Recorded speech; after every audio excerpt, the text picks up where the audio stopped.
ঘাম কখনো প্রতারণা করে না, আর যে ঘাম দিয়ে গোসল করার অভ্যাস আছে সেই ইতিহাস বদলাইতে পারে। প্রথমে আজকে জীবনে প্রথম সংসদ ভবনে ঢুকলাম, এর আগে হচ্ছে গিয়ে গেস্ট হিসাবে একদিন ঢুকছিলাম।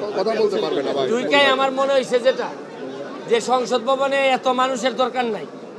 300 জন সংসদ সদস্যের জন্য যে সব মানুষ দেখলাম তাতে আরো কমাইলেও হয়। আর একটু এত মানুষের দরকার আমার পার্সোনালি মনে হয়েছে দরকার নাই। এইখানে তো এত সময় কাটানোর কিছু নাই, আইন বানাইতে হবে আর এলাকায় গিয়ে কাজ করতে হবে। আর স্বতন্ত্র প্রার্থী হিসাবে একটা আইডি কার্ড পাইছি, 2 লক্ষ ভোট দেওয়ার মাধ্যমে একটা আইডি কার্ড পাইছি। এই আইডি কার্ড আর যে শপথ আজকে নিছি আমরা, এর চেয়ে বড় শপথ তো আমরা জন্মগতভাবেই বলা হয়েছে যে ব্যক্তির স্বার্থ যেন আমরা কখনোই না দেখি, দেশের স্বার্থটা যেন সবসময় দেখি। এটা আমি আমার মায়ের কাছ থেকেই শিখছি যে দেশের জন্য কাজ করতে হবে। আমরা স্বতন্ত্র যারা হয়েছি সবার সাথে দেখা হয়েছে, অনেকের সাথে পরিচয় হয়েছে।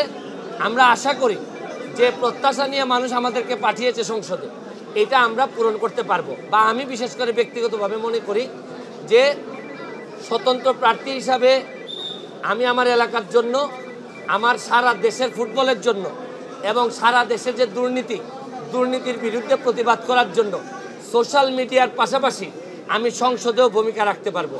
আমি আপনাদের সকলের সাহায্য প্রার্থী, দোয়া প্রার্থী, সবাই মিলেই আমাকে সংসদে পাঠিয়ে ভাইবেন না যে সব দায়িত্ব আমার। আপনারা যারা ইন্টারভিউ নিচ্ছেন তাদেরও অনেক বেশি দায়িত্ব। আমাদেরকে বারবার চ্যালেঞ্জের মুখোমুখি করানো, আমাদেরকে জবাবদিহির আওতায় আনা। আপনারা আবার মাঝে মধ্যে চুপচাপ হয়ে যান, এই চুপচাপ হওয়া যাবে না।